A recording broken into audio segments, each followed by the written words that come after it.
Good morning, everybody. How you guys doing? This is Dave Ettinger, your host of the Dave Talk Sports podcast. It is Friday morning, June 28th. It is the end of the work week, at least at my full-time job of CBS Sports Radio Network. And as always, you guys will join me on my commute home, as I do every morning at approximately today is 6:24 in the AM. So this is when I drive home. You guys get to join me, and I get to let all the things out of my brain that I'm thinking about in the sports world. Today, I need to yell at somebody. Not just somebody, a whole franchise, really. I have a lot of people that I want to yell at. It's the New York Mets. I know. It's an easy target, I know. But that doesn't mean I don't have to yell at them.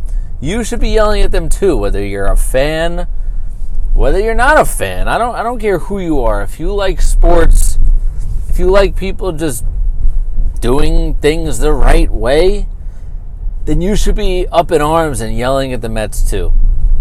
And there's other things we're going to get to today on episode number 4 of the Dave Talk Sports podcast. That's right. You can find it everywhere. You can find it on my YouTube channel after the name of the show, the name of the podcast, Dave Talk Sports. You can find it on my sports blog, on my website, DaveTalksSports.com.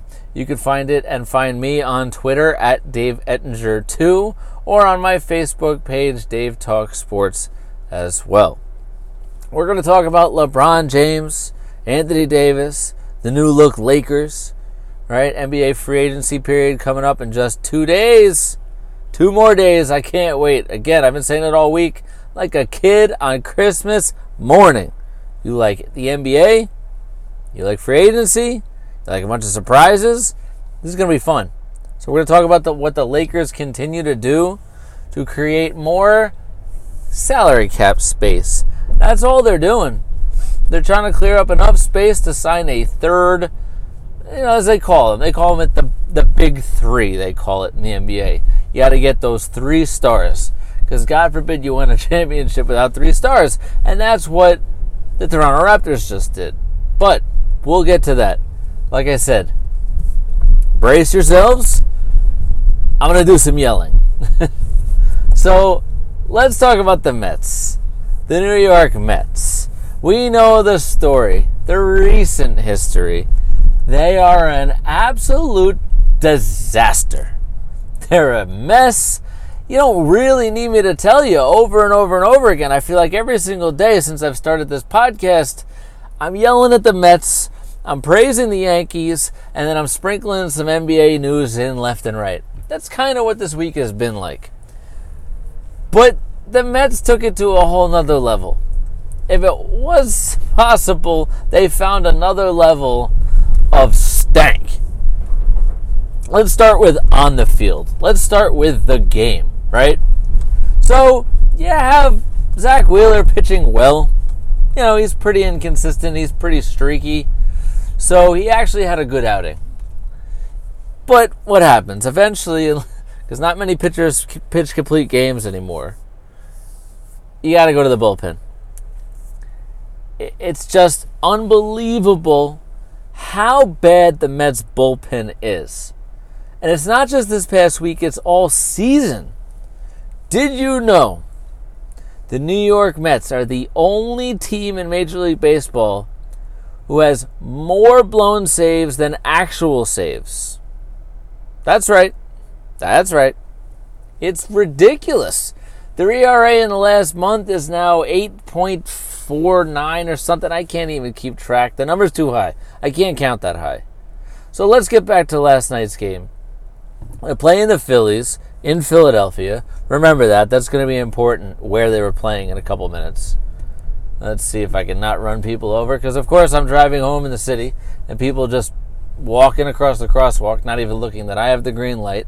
So we got to be careful here. This is going to happen from time to time while you're talking, doing a podcast, and driving at the same time. And then we get stuck behind some garbage trucks. That happens as well at 6:30 in the morning. Anyway, I digress. The Mets take a lead. Let's fast forward to the Mets taking a lead 3-1. Going into the ninth inning, the bottom of the ninth inning, you got Edwin Diaz. He's your closer, right? You guys traded for Edwin Diaz. He's supposed to be, as Mets fans and all these other geniuses last year were telling me, he's the best closer in baseball. Well, no, he's not. All right? I've said it before. I'll say it again. Just because you led the league in saves doesn't mean you're the best closer in baseball. Jeurys Familia once saved 50 games in a season.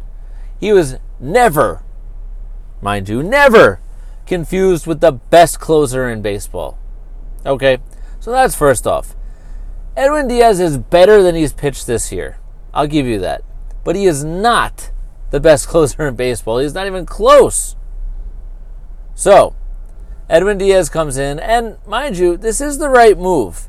You're up 3-1.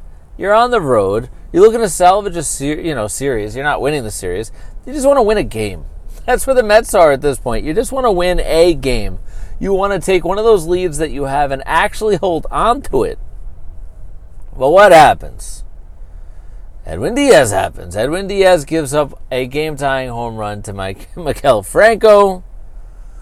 And then not too long in the future, he gives up the game-winning home run to Gene Segura. If I was a Mets fan, I don't know if I'd still be here. I might have jumped off a bridge somewhere. I just can't take it anymore. It's ridiculous. Anything that can go wrong will. Any game that can be blown will be blown. It's just they can't win. They can't win. And it's because they're simply just a bad baseball team with a bad manager, with bad ownership, with a rookie GM who was an agent who has no freaking clue what he's doing either. It's the blind leading the blind.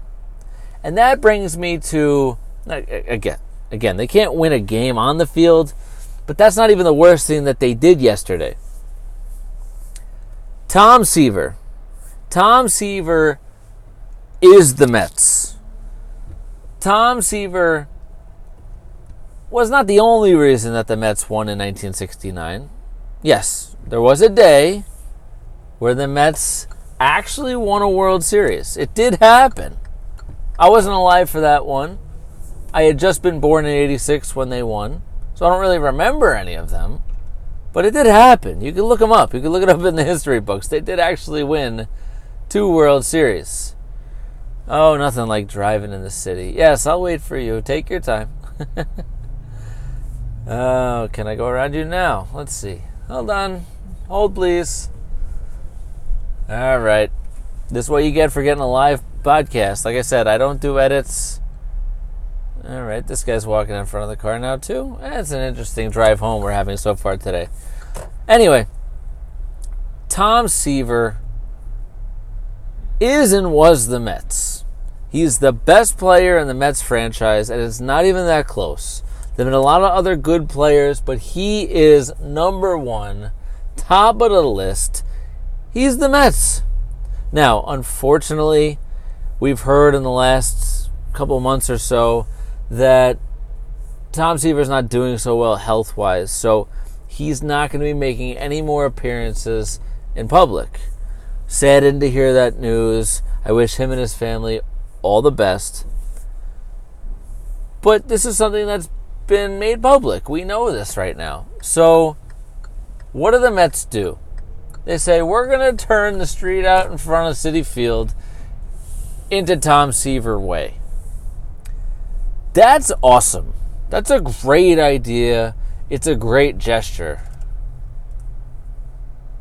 But do you think it's a little bit late? It's not really a laughing matter. I shouldn't laugh.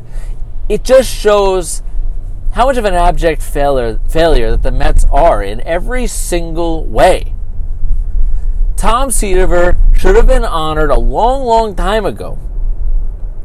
He should have been given that honor when they built Citi Field. Not in 2019. Right? And I've heard many people talk about this. Right? And it's not just me. I'm not on an island by myself. But the Wilpons are an absolute joke of owners. and they should be forced to sell the team. I know that'll never happen because they like making money, and that's how they got into this. They made a bunch of money in real estate, blah, blah, blah, blah, blah. You know the story. But it is a joke. Tom Seaver, he's the best player in the Mets franchise ever. Give him a statue. Give him a street. Give him a key to the city. But do it when he can remember it. Do it when he can actually be there and be present. And when do you have this unveiling ceremony of Tom Seaver Way? When the Mets are in Philly, getting stomped out again because their bullpen can't hold a lead to save their lives. Why? Why couldn't the Mets do this during a homestand? Have the ceremony a couple hours before a game. So the first, I don't know, pick a number. First 300 fans, first 1,000 fans, whatever it is, get to be at the ceremony outside of the stadium. Why? Why is that so freaking difficult? It shouldn't be, but everything that the Mets do seems to be so difficult for them to actually figure out. You know, doing the right thing is usually not that hard. It's usually the easy decision. So the Mets continue to shoot themselves in the foot, whether it's on the field or off the field, in the front office. It's just an absolute joke. It's a joke. That's a joke. I almost don't have the energy to yell right now. It's Friday morning, 6:30 in the morning. I'm not even a Mets fan.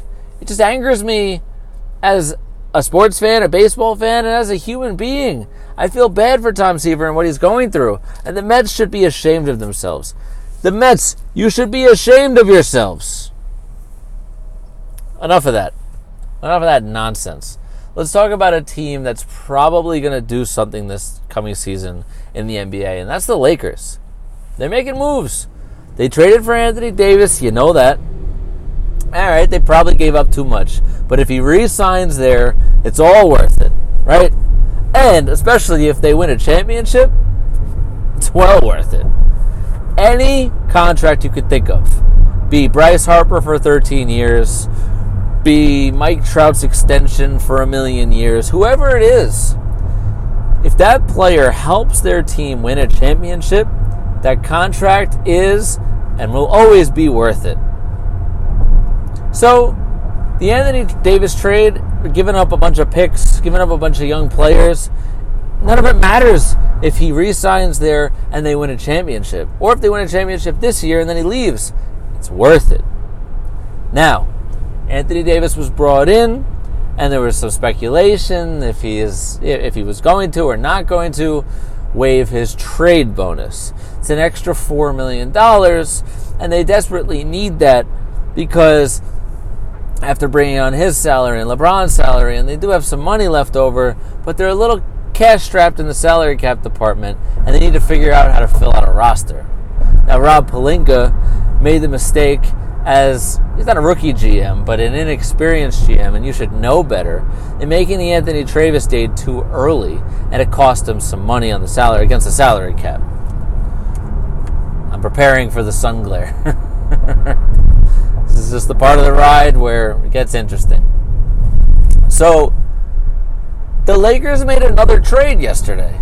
Not a big name trade, not a big deal really, but it clears up more cap space. Now I believe they have $32 million in cap space to actually sign another of the big three, as I mentioned. So one, Anthony Davis waiving his trade bonus of $4 million. Very nice of him. Glad he did that. I guess he's all in for the team, for the squad. Happy he could do that. Now, the Lakers trade away Mo Wagner.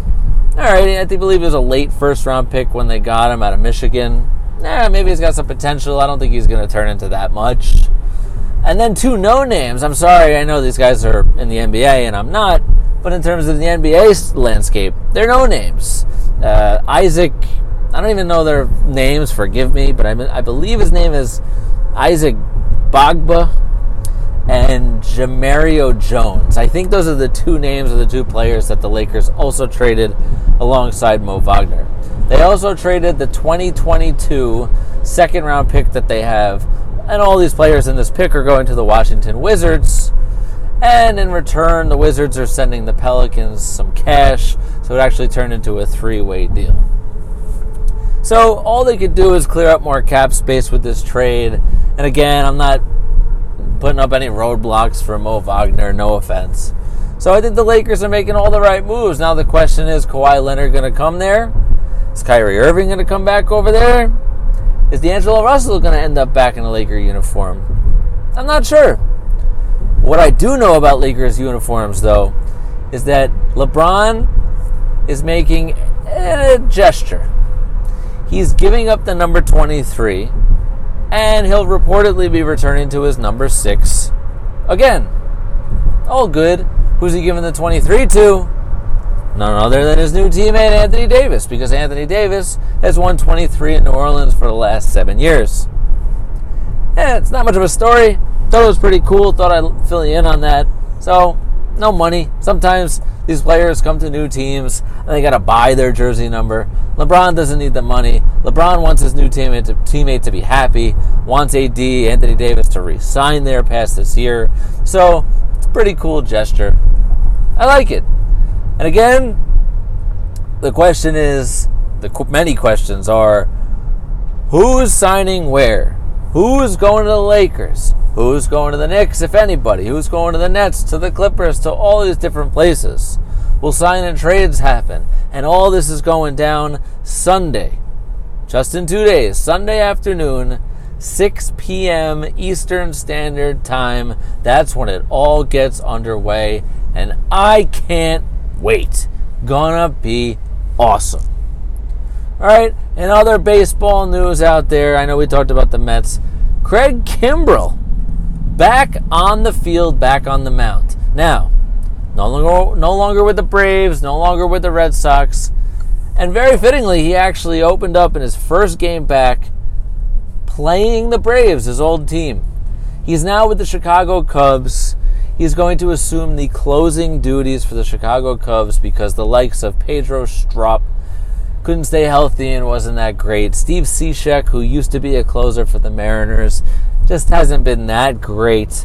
They held it together. The Cubs are a pretty good team in that bullpen. But Craig Kimbrell, Craig Kimbrell is going to assume the closing duties for the Chicago Cubs, who look playoff bound, potentially, who knows, maybe World Series bound. I don't know. We'll see. And he actually gets in the game on Thursday, has an interesting outing here in the end of the game, but he ends up with a save, his first save of the year in his first appearance. So it's nice to see him back on the mound. As you know, he and Dallas Keuchel, they held out for super long time, way past MLB free agency periods, into the season, and that's why Craig Kimbrell just pitched in his first game yesterday. So, this is me, Dave Ettinger, signing off. I'm halfway home, and this is the point where I get to say, see ya. Thank you very much for watching, for listening, for enjoying, I hope.